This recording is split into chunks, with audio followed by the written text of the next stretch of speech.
Bonjour, c'est IQ91. Tous mes meilleurs vœux pour la nouvelle année 2011. Voici l'analyse technique du CAC 40 pour la journée du lundi 3 janvier 2011. Alors, on commence bien l'année puisque c'est une belle séance de hausse qui s'offre à nous. Alors toutefois, nous allons voir que au niveau des zones techniques qui ont été abordées, la hausse est moins puissante que ce qu'il n'y paraît. Donc tout s'est bien passé dès le début de la séance, puisque nous avons ouvert en hausse à 3847,63. Nous avons marqué un plus bas à 3836,71, un plus haut à 3904,03 pour finalement revenir en clôture à 3900 points,86. Nous gagnons 2,53% sur cette séance, 96 points gagnés par rapport au cours de clôture de vendredi dernier, qui était, je vous rappelle, une demi-séance. Première chose, je vais revenir sur la demi-séance de vendredi pour laquelle je n'ai pas fait d'analyse vidéo. Vous voyez ici cette bougie, on avait tracé les retracements de Fibonacci pour évaluer, si vous voulez, les retracements qui surviendraient suite à cette tendance ici que nous avons. Alors, je vous avais dit qu'en cas de cassure ici, donc jeudi soir, nous avions eu une cassure ici des 23,6 et donc je vous avais dit que la cassure en clôture du retracement des 23,6 ouvrait la voie à une consolidation et que donc ça serait le prochain retracement, à savoir les 38,2 qui serait la cible. C'est exactement ce qui s'est passé puisque pour un retracement à 3804,05, nous sommes venus marquer un plus bas à 3804,78 qui est aussi le cours de clôture.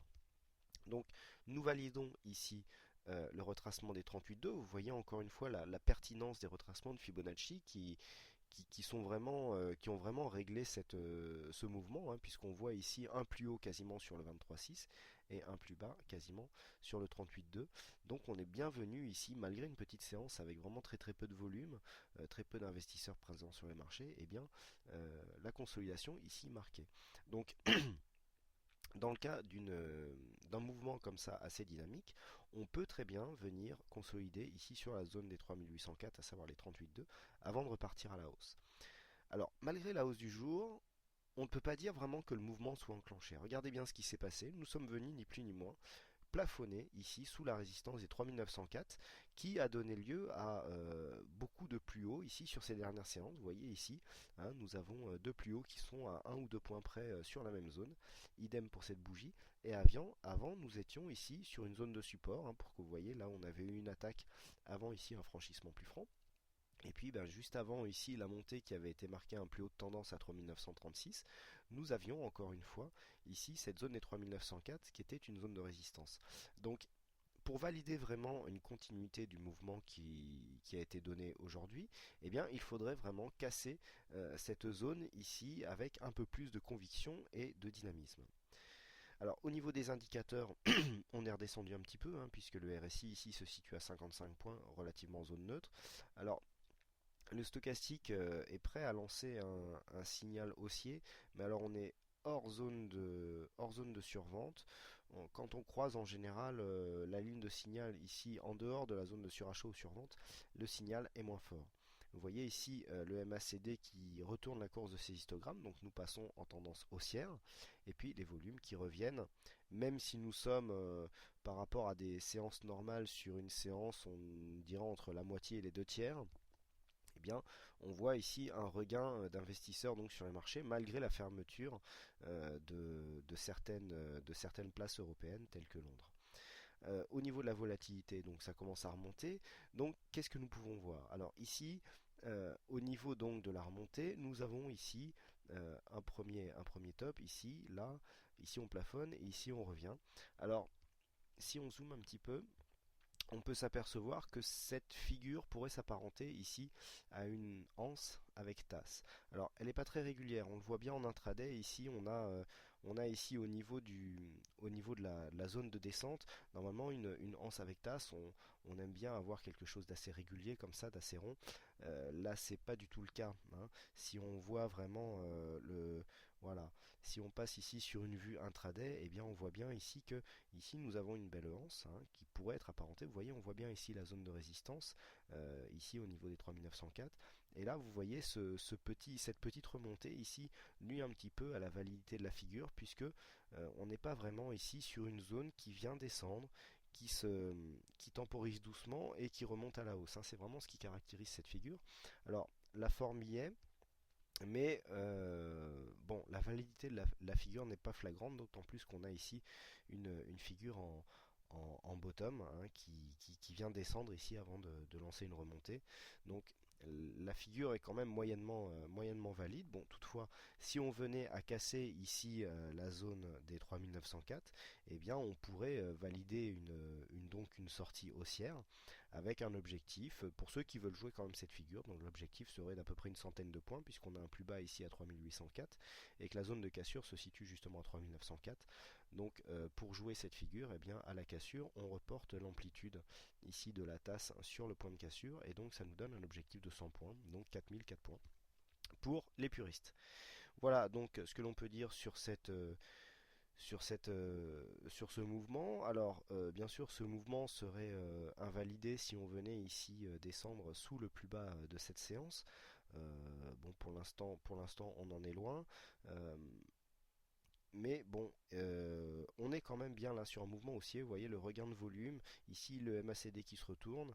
Une bougie quand même relativement puissante. C'est quand même des signaux plus haussiers qu'une continuité à la baisse. On essaye de remonter ici pour aller rejoindre les 4000 points qui sont toujours l'objectif, qui, je le rappelle, est plus un objectif vraiment psychologique que vraiment technique. Alors, au niveau de l'euro-dollar, nous avons au niveau de l'euro-dollar un mouvement relativement intéressant puisqu'il fait partie des mouvements que je vous décris souvent sur les marchés, vous voyez. Alors donc je vous replace dans le contexte, hein. Ici on était sorti d'un mouvement baissier relativement moyen terme. Alors je parle de moyen terme pour le Forex, alors parce que en général pour le Forex j'ai tendance à réduire les échelles de temps. Là bon on est sur un mouvement qui a duré un mois et demi. Donc ici on était sur une zone baissière, on a cassé ici, on est revenu ici chercher la trendline comme un support, hein. Donc l'ancienne résistance est devenue support. On avait ici une seconde droite de tendance avec laquelle on est revenu faire le même mouvement, on a validé la cassure, et puis on est venu redescendre ici chercher un plus bas qui était sur une petite dynamique haussière avant de valider. Alors, je vous avais dit que pour valider ici le mouvement haussier, il faudrait venir ici casser ce plus haut et que donc là on s'était quitté. Alors attendez, hop, on était là. Je vous avais dit qu'on était un petit peu en surachat et que donc on pourrait venir consolider. Donc finalement on est monté un peu plus. Vous voyez le surachat ici a été vraiment très haut puisque même le RSI, vous voyez le RSI il monte rarement autant en surachat hein, sur le sur le Forex, d'autant que j'utilise un RSI 10, hein, sur un réglage un peu plus volatile sur le Forex, un peu plus réactif. Donc ici on est vraiment en surachat, on est venu consolider ici et vous voyez, suite à la cassure ici de ce précédent plus haut, eh bien nous sommes revenus ici chercher ce plus haut comme un support avant de repartir. Donc ce qui a permis aux indicateurs de reprendre leur souffle. Hein, on voit qu'on est dans des zones plus neutres, RSI neutre, stochastique ici qui vient lancer alors un signal d'achat comme je vous l'expliquais tout à l'heure hors zone de surachat, donc le signal est moins puissant. Par contre, on invalide du même coup le signal baissier qui était lui parti de la zone de surachat. Et puis ici, vous voyez les histogrammes du MACD qui sont beaucoup moins dynamiques, qui sont revenus quasiment sur un mouvement neutre. Donc on pourrait maintenant en fonction des annonces macro qui seront faites et de la conjoncture économique, revenir ici viser les 1,35 puisque je vous rappelle que pour viser donc un objectif de hausse, on peut s'amuser, comme je l'avais déjà fait, à prendre le retracement de Fibonacci du mouvement de consolidation. Voilà, donc on vient chercher ici le mouvement, on trace ici les retracements sur le mouvement donc de consolidation et ça nous donne un objectif de continuité. Et ici, alors oui, non, je fais un peu n'importe quoi. Et donc ici, si on regarde un peu plus haut pour voir où se situent les 1,6180, eh bien on voit qu'on a une cible à 1,3532, ce qui validerait donc ici la cassure de ce précédent plus haut à ici 1,35. Donc c'est la zone qu'il faudra surveiller en cas de cassure ici des 1,3425. Voilà pour ceux qui jouent un petit peu avec Fibonacci, comment on peut jouer les mouvements. Hein. Je vous rappelle que si on trace ici un mouvement de Fibonacci ici sur le précédent mouvement, eh bien on obtient une extension de Fibonacci à 161,8 à 1,3392 et vous voyez que c'est quasiment, on n'est pas loin d'être au plus haut ici du mouvement qui nous a emmené marquer un plus haut avant de consolider. Donc on voit que ici ce genre d'objectif est tout à fait pertinent et qu'il est tout à fait jouable. Voilà donc ce que l'on peut dire ici sur le Forex. Donc en cas de cassure, ici on pourra venir jouer la continuité haussière. Voilà donc ce que l'on peut dire sur l'analyse du jour. Il ne me reste plus qu'à vous souhaiter à toutes et à tous une bonne soirée. Je vous remercie encore une fois pour toutes vos délicates attentions, les messages que vous m'avez envoyés tout le week-end en réponse à mes vœux. Euh, beaucoup de messages très sympas et de messages d'encouragement de votre part. Ça fait toujours plaisir et je vous en remercie. Voilà, je vous souhaite à toutes et à tous une très bonne soirée. Je vous renouvelle mes vœux pour 2011 et je vous donne rendez-vous dès demain pour une prochaine analyse. Bonsoir.